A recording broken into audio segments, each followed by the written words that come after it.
ആര്? ഇതായിരുന്നോ? ഇതാണ് എന്റെ സഹോദരി മഹാറാണി. ആണാ? നാത്തൂനാ? നാത്തൂൻ. ഓ നൈസ്. പിന്നെ ഞങ്ങള് കണ്ടപ്പോഴേ മനസ്സിലായി കാണുമല്ലോ സ്വയംവരത്തിന് വേണ്ടി വന്നവരാണ്. ബാക്കി കാര്യങ്ങൾ ചോദിക്കൂ. അയ്യോ നീ ശബ്ദിക്കരുത്, മാറിക്കൂ. എന്താണ് സ്വയംവരത്തിന്റെ ചടങ്ങുകൾ? സ്വയംവരത്തിന്റെ ചടങ്ങുകൾ ഒരുപാടുണ്ട്. അതുകൊണ്ട് അതിനു മുമ്പ് എന്റെ മകളെ കുറിച്ച് പറയാം. അപ്സരസിനെ വെല്ലും വെണ്ടയ്ക്ക പോലത്തെ വിരളുകൾ, തക്കാളി പോലത്തെ ചുണ്ടുകൾ, കോവയ്ക്ക പോലത്തെ മൂക്ക്, പടവലം പോലത്തെ കാതുകൾ. അല്ല, എനിക്കൊരു സംശയമുണ്ട്. ഇവിടെ മകളുടെ സ്വയംവരമാണോ അതോ നിങ്ങൾ 50 രൂപ വെട്ടുമലക്കറി കച്ചവടം നടത്തുവാണോ? ഇനിയുമുണ്ട് കഴിവുകൾ. രാവിലെ ഒരു കാര്യം പറഞ്ഞു കഴിഞ്ഞാൽ അത് കത്തണമെങ്കിൽ വൈകുന്നേരം 6 മണി കഴിയും.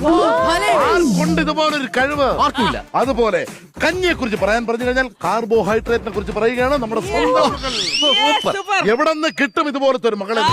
കിട്ടില്ല രാജാവേ, നമുക്ക് മാത്രമേ ഉള്ളൂ. ഭവതി എന്തോ പറയാമെന്ന്. ഞാൻ ഡാഡി പോലെയാണോ? ഡാഡി എന്നാണോ കൊട്ടാരത്തിൽ വിളിക്കാറല്ലേ? നിങ്ങൾ കുറച്ച് എഡ്യൂക്കേഷനിൽ വലിയ മുകളിലെത്തിയ കൊട്ടാരമായിരിക്കും. ഞാൻ ഈ പുറത്തുനിന്ന് കേട്ടായിരുന്നു വാപ്പാന്ന് വിളിച്ചത്.